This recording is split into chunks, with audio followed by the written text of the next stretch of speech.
presents to you Honest Talk.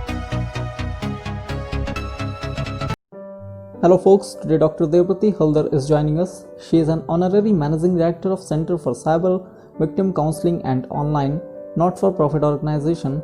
Professor Dr. Devrati Haldar is a practitioner and presently working in United World School of Law, Karnavati University as a full professor. Dr. Haldar won 2 awards in 2019 for her work on cyber laws, gender rights, therapeutic jurisprudence, criminal laws, and creating awareness on cyber crimes against women. These are Web Wonder Woman Award by Ministry of Women and Child Affairs Government of India and Twitter on 6th March 2019 and Tech Next India 2019 Best Faculty of the Year Award by Computer Society of India Mumbai chapter on 20th September 2019.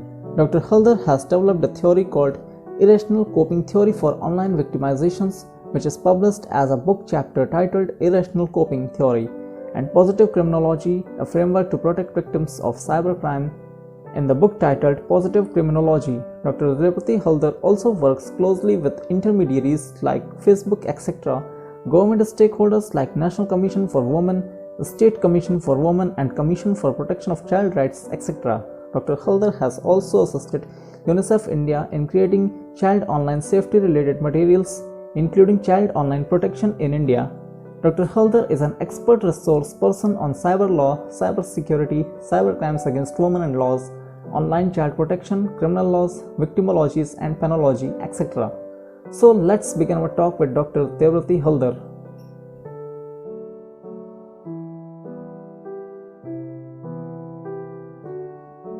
Yeah. First, ma'am, thank you so much for joining us and agreeing to share your thoughts on our platform. It is really a great matter of pride. Thank you so much, ma'am, for joining. Thank you so much. Thank you. So, ma'am, before we jump to the topic of today's discussion, ma'am, I would request you to tell our viewers about Center for Cyber Victim Counseling. Okay. So Center for Cyber Victim Counseling was started by me in 2009. Basically, what happened is that I had been researching and I had been working on cyber victimization, counseling cyber victimization as a lawyer and also as a pro bono counselor since 2005, 2004-5. I mean, as you may understand, that was the beginning of all the social networking sites booming. So at the beginning we had Yahoo Messenger, then we had Google supported Orkut, etc. And at that time I got to see that there were lots of criminal activities. There were lots of harassments going on against women. I'm not talking about children, but I did get to see.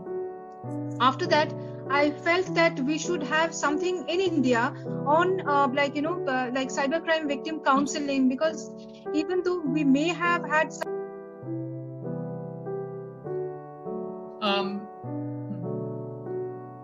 technical glitch, I'm extremely sorry. No, it's okay. Yes, now I'm audible. Yeah. Yes. So during that time, what happened? I did get to see that there were several lawyers were also there who were coming up, but this victim counseling, because at that time what happened that most of the victims, especially women victims, they would not like to go to the lawyers, they would not like to go to the courts, they would not. So I decided that sorry, excuse me. Okay, so I decided that I will create an NGO who will be looking after these kinds of online harassments of women.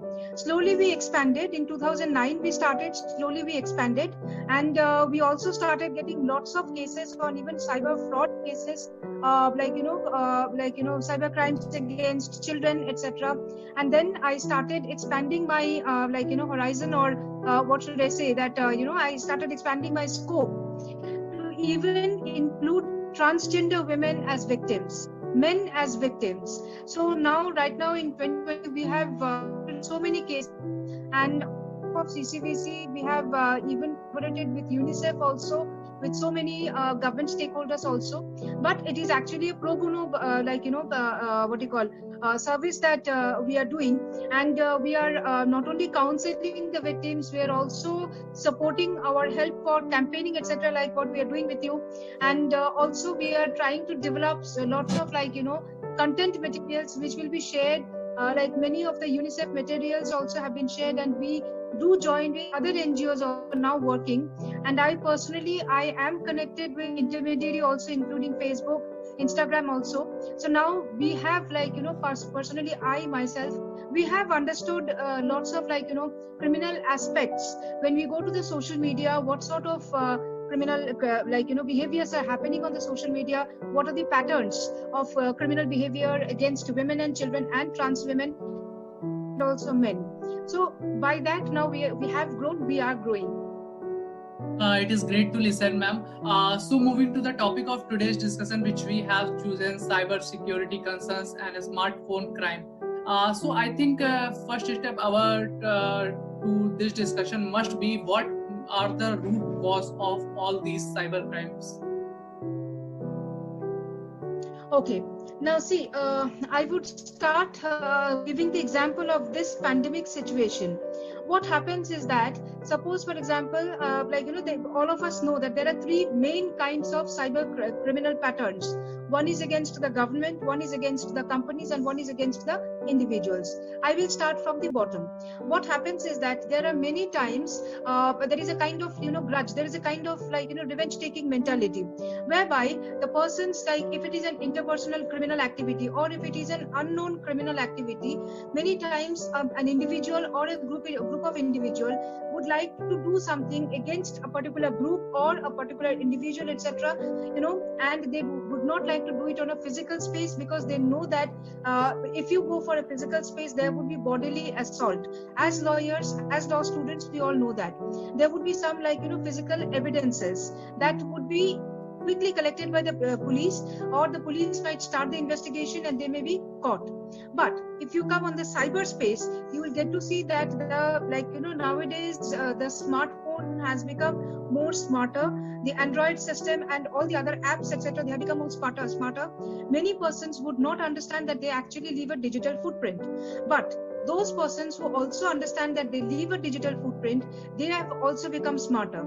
So because of this smartphone, because of this apps, etc., it has become very easy for individuals and also for the groups to create some kinds of criminality, whereby the anonymity or the anonymous cloak that will actually shield them from getting caught by the police or by the victim for some time.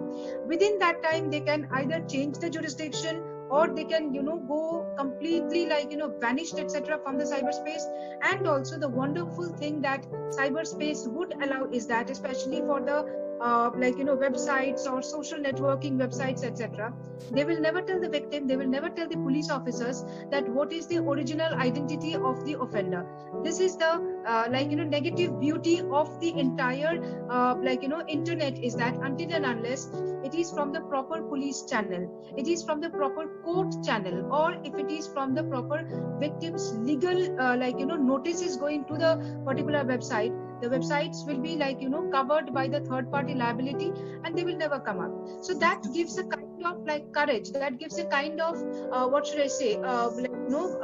power to the perpetrators, that they can do whatever they feel like.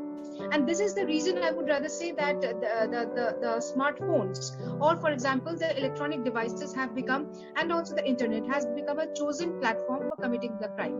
I'll come to the government and the company sector also. See, what happens is that nowadays everything is now digitized. So and also for the companies also, everything is the digitized. So it is a money making understanding for selling the data and also for accessing the data.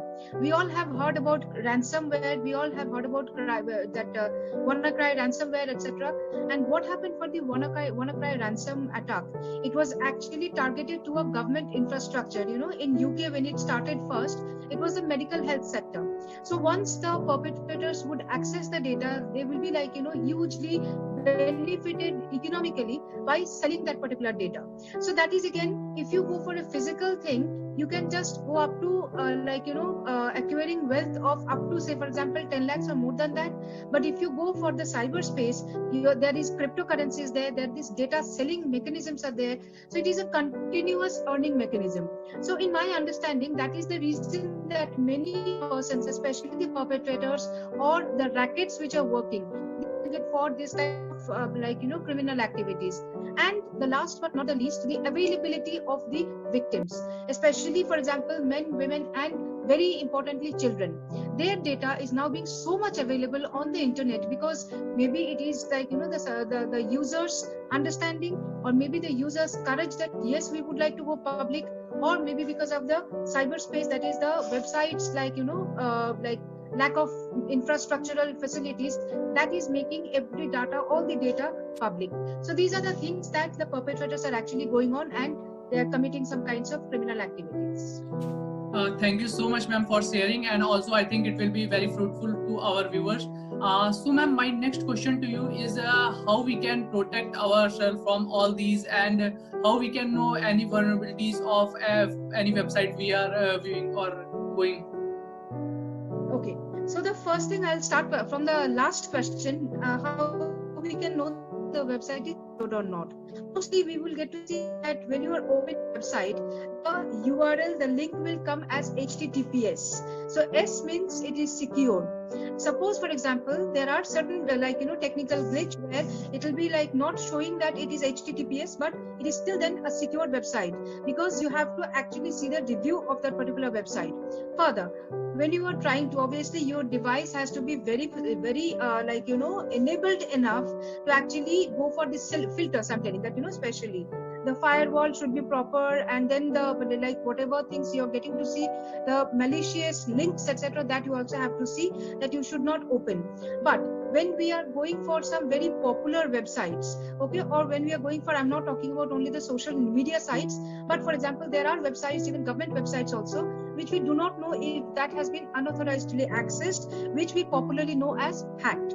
Now, in such cases, immediately what we have to do is that the bots, all the other sorts of malicious virus, etc., they will try to enter into our devices, or they will also try to go for setting up on our data, eating up on our data.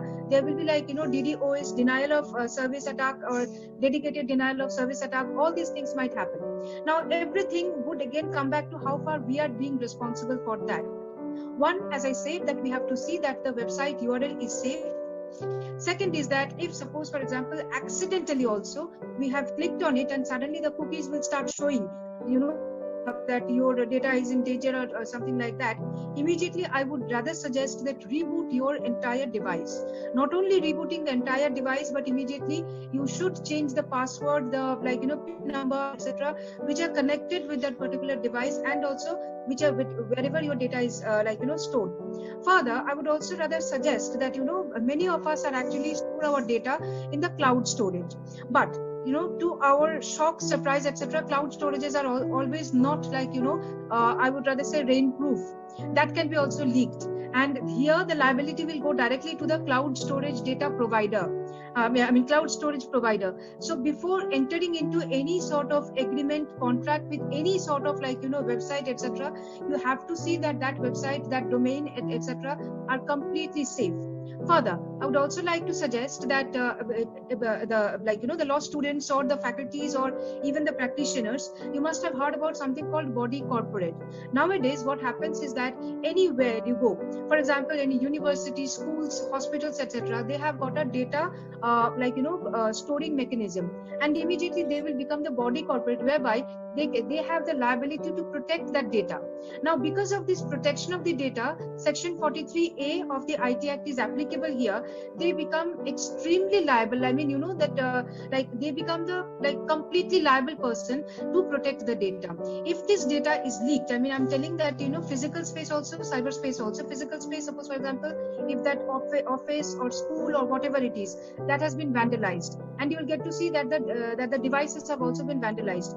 In that case, you can definitely use information technology law, section 43 read with section 65 and 66, and if the data is vandalized, etc., section 43 plus section 43A. These legal points can definitely be used. This legal understanding can definitely be used. So in everywhere, you have to be responsible for what data you are sharing. You also have to know that who is that particular authority who is taking your data, so that in case that data has been leaked, you can directly charge that particular data store provider, or for example the body corporate, and you can get some compensation from there. All right, ma'am. So, ma'am, my next question to you: these days, we have seen a current scenario has entered of bullying and cyber trolling. I have seen a case in which a 17-year boy start trolling a Yes. 54-year-old man. So, ma'am, what would you like to comment on how we can protect ourselves or keep away from these type of bullying? Okay. Now, first of all, you have to understand what is cyberbullying. Many people, they actually feel that cyberbullying is similar to cyber stalking. Cyberbullying is similar to online harassment also, which is not correct, because cyberbullying is a part of online harassment. Cyber stalking is something different, which is provided like, a dedicated definition by Indian Penal Code, that is section 354D. But cyber stalking, as the definition suggests, is completely for women. Like, here the law says that cyber stalking, whoever does this cyber stalking, for women. But for cyberbullying, there is no legal definition. But what is cyberbullying? That means usage of your freedom of speech. And this is something like, targeting somebody's body shape, targeting somebody's like, caste, creed, language, etc., targeting somebody's lifestyle, etc. That is, which was probably section 66A of like IT Act. That could have been very well used if that was, as I wrote in like, many of my articles and also in books. If that was amended, probably that was the perfect law that could have been used for addressing cyberbullying. Now, what happens here is that I believe personally, as a mother and also as an educator and also as a cybercrime, like, cyber victimologist also, and a lawyer, when the children are using the devices, the first thing is that they suddenly get exposed to so many things on the internet. So it is something which I feel personally is that it is a family value system, which should be like told to the child that, or told to the young adult that, whatever he is doing, he is responsible for the consequences. This is number one. Next is that if suppose, for example, the child has started using some very harsh words, and if it is within a school group something, it is the school counselor, it is the school principal who should also mediate. But the suspension from the school, etc., is not a proper solution. If suppose, for example, such things are going on in a school group whereby one particular victim is being targeted or a group of victims are being targeted, it is the responsibility of the school principal, school counselor and the class teacher to immediately block this person from the entire WhatsApp or whatever group, and call the parents and make them understand that it has got a legal consequence. Because if you suspend the child, he will go out and he will create some revenge taking content, which will not be only bullying, which will go for a further graver legal offense. Next thing is that if a child is bullying an adult, like what you said, that 54-year-old persons, we are all adults.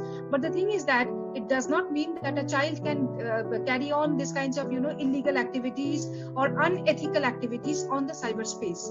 For this, because even though we do not have any focused law on bullying, which is a very much unfortunate situation, we do have laws on defamation, we do have laws on criminal intimidation. So those laws can be used, and we need to understand that if the person is a child, it does not mean that he or she is excused. There is Juvenile Justice Care and Protection Act. There is POCSO Act in case the cyberbullying is teamed with the sexual connotations, etc. And there is IT Act also. All of which say that whoever does this, that means that if the child is convicted or if the child is charged, convicted, it is a later part. If the child is charged, then the child can be taken into custody. And again, we have to see it from the JJ Act perspective, that is Juvenile Justice Act perspective. If the judicial magistrate who is sitting in the JJB, if he is aware enough that this is not to be done, then his bail, that is the juvenile person's bail, can be cancelled. But there are some other innovative sentences are also there, like proper like what I say, that therapeutic jurisprudential sentences are also there, where therapeutic jurisprudence is a particular jurisprudential school of law where I have experienced, I have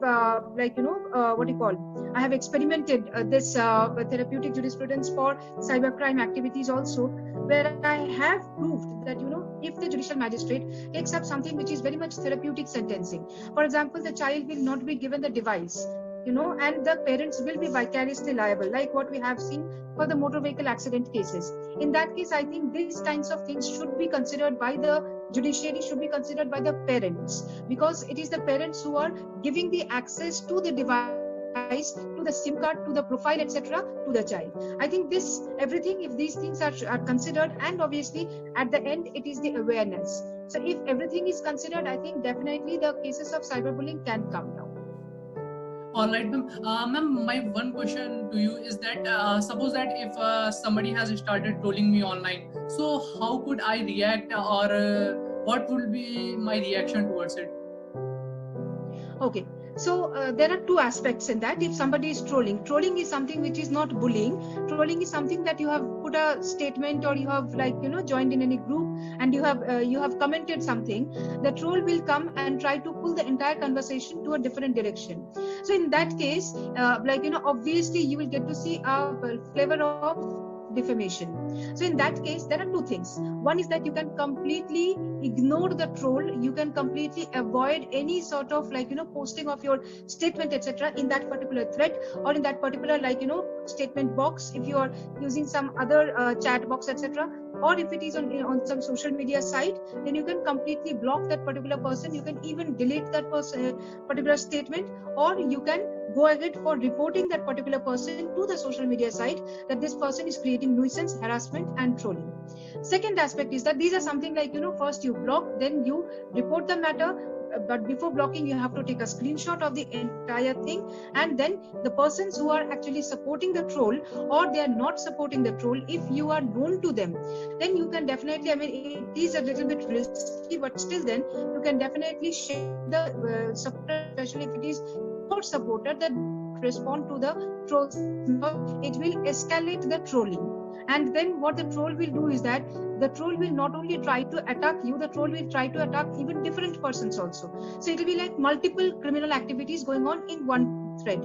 And if you see from the international judicial understanding, you, that is the person who has created that particular statement, you may be ultimately the responsible person for letting all other persons be defamed. So you have to be very careful about what to do and how to block and how to tell your supporters that let us stop everything here. Second thing obviously is that when you get to see that the trolling is going beyond the capacity, that means it is touching the points of defamation, even sexual connotations are also there. There are threats like what happened to so many journalists, especially female journalists, that threat to rape, threat to murder, etc. were there. Then definitely nothing but going for the police report is suggested. But before that also, everything you have to take a screenshot of everything, then only you can go ahead for the police complaint, so that the police will also understand that from where the entire threat began, what was the communication was about, and you also have to take the URL of that particular web page where it is going on, so that not to forget the website should also be pulled in, because they have not performed probably their due diligence. Thank you so much, ma'am, for sharing this. It is a valuable information for, I think, everybody in today's time, because everybody is or in social media or using this kind of platform. So, ma'am, my next question to you, ma'am. Ma'am, every day, ma'am, we see lot of cyber crimes happen around us. But, ma'am, what do you think actually our police, our system, our IT cells are capable of handling this?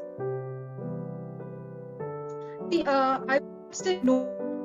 Cybercrime is now doing pretty well than the time when I joined the entire this IT law industry or IT law sector. Now the thing is that obviously there are certain loopholes are there. Say for example, the IT Act very clearly says that if there is any offense, if you see the IT Act properly, under chapter 11 it says that any police station should take up it is a kind of every police station should have a cybercrime cell. Now when we say that every police station, it actually means even the rural, semi-rural, urban, semi-urban places also. Here definitely I would say that the training of the police officers still needs to be done in a vigorous way. So there are some police officers who might not be able to understand criminal activities like what you just stated, like bullying or trolling, because these police officers have come from the traditional background where they might have seen sexual offenses on the cyberspace, or for example some kinds of banking offenses, for example electronic economic crimes, etc. But they may not be able to understand, for example, cyber stalking, bullying, trolling, or even grooming, etc., which definitely has got something to do with the entire criminal activity, which will be, resulting later if that thing continues. So I think that yes, the cyber cell, the IT cell definitely is working better, but in certain sectors more training is needed. But it does not mean that the victim should not go to the police.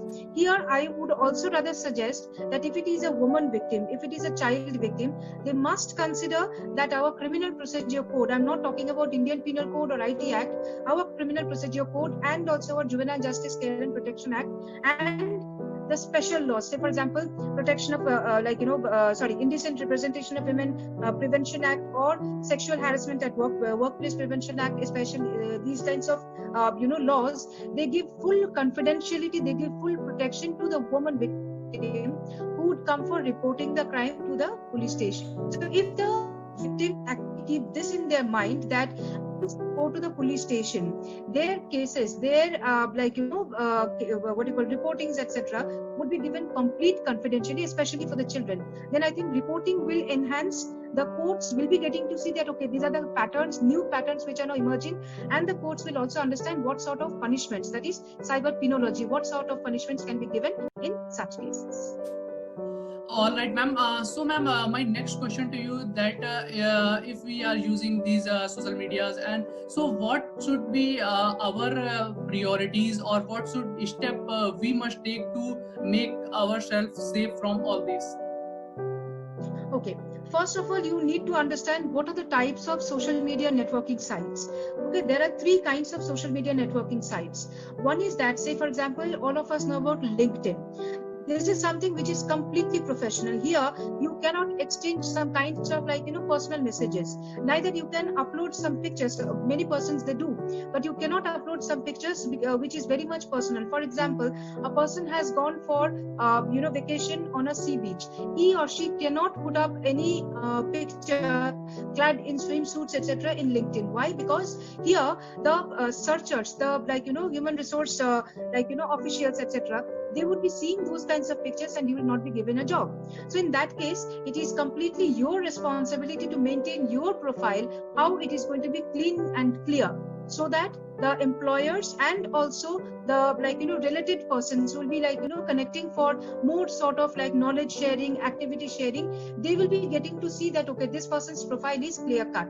But here also you will get to see that there are some kinds of hacking going on, there are some kinds of illegal activities going on. So if this happens, immediately it is the responsibility of the user to report the matter to the LinkedIn and report the matter to the police officers, and it should also be the responsibility of the victim to actually put a statement that my profile or my contents have been unauthorizedly accessed or they have been modified. But we also have to understand that we should not name the perpetrator until and unless the police is finding out who the real perpetrator is. This is actually applicable for all other social media sites also, because you never know, you may have hacked into my profile, but I am getting to see that you have hacked, but actually somebody has hacked your profile. So they are using your profile to hack into my profile. So if I use your name in my social media account stating that this person has actually unauthorizedly accessed, you can have a defamation case against me. So it is very necessary that the victim should actually post something that my profile has been unauthorizedly accessed and I'm trying to repair it because I have gone to the police. Next is other social networking sites which we call as interactive popular social networking sites. Here you get to see the crime rate is more, because here people will create some kinds of criminal activities, because here this kind of social media network sites, that is Instagram, Facebook, or even say for example Twitter, etc., they are giving us a vast freedom of speech. But this also should be taken in a very cautious way, where we should exercise our rights considering our duties also. Because if we violate our own duties, if we just cross our own duties, it is going to harm somebody else's rights. So in that case also, we have to be very, very careful about what we are posting, what we are trying to portray about ourselves. And also here you will get to see that because the social networking sites are hosted in the US, so they would be guided by the US laws, where our moral policing thing, our cultural things, that will not be accepted there. So we have to be a little liberal, but at the same time we have to be very cautious about what we are going to face, what may be the consequence if we go beyond our line. The other kind of social networking site, or rather I would say websites, is that which is not interactive. For example, if you run a journal, if you run a magazine, there you're not getting any chance to go ahead for Twitter or Instagram, where you're going to make a thread. It is something like I am going on uploading for making other people know that what I'm doing. Say for example, I run a magazine, gender and internet for cyber law magazine for women. So in that case, I'm not letting anybody to speak there. I'm letting everybody to see that. So in that case, as an editor, I have to be very careful whatever I am doing, and I also have to be very careful about whatever contents that is being shown. Suppose for example here, if some unauthorized access has happened, immediately I should report the matter to my website master, web domain master, so that they will also take care of that. So these are the things that we should consider before we are going into the social media networking sites. Ma'am, these days we have seen a scenario is suppose that if someone is going out for vacation or some other place, people start posting it in their wall of Facebook or Instagram. So ma'am, what do you think, how much justified it is? Well, I would not say no for it. I would neither say yes for it, because nowadays you have probably got to see, all the audience would also probably would get to see that you have got a not only the footprint, but it is tourism footprint, because wherever you are going, they are telling that we have checked into this kind of things. But what happens is that you are making everything open for the physical life, robbers, thieves, etc., that your house back in your city is actually unattended. So there obviously there is a problem that the persons can then come over and see that what is there, or they can break open, they can have a trespass, whatever you can legally say. But at the same time, you'll also get to see there is a positive point is also there. Suppose for example, if the person who is now uploading these kinds of things, then if something happens to that particular person, or if the police or anybody wants to reach out to that person that yes, there is some problem, the person can be immediately accessed, the person can be immediately contacted. So in that way, that is also in a way it is okay, in a way it is good. Plus this kinds of checking in some places, suppose for example, if the person has checked in, he has shown in the respective websites that I have gone to this particular place. If he is involved in any sort of victimization, if he is involved in any sort of criminal activities also, these are poles apart. So in that case, people will be knowing that where to reach out for helping him out, or where is the person, say if he is a perpetrator, where he is actually hiding. So that also needs to be seen. But yes, understanding from a traditional aspect, this should be avoided as much as possible. Once you come back from the vacation, you can definitely post it, you can definitely share the pictures, but this should be avoided as much as possible.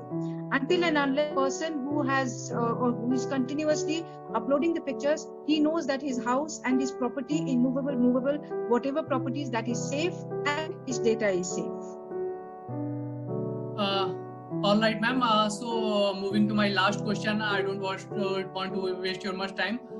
So ma'am, what do you think, what can be the steps to make our internet a more safer place? As I stated, it is awareness, first of all. Next thing is that people should know that what is the reason for reporting a criminal activity.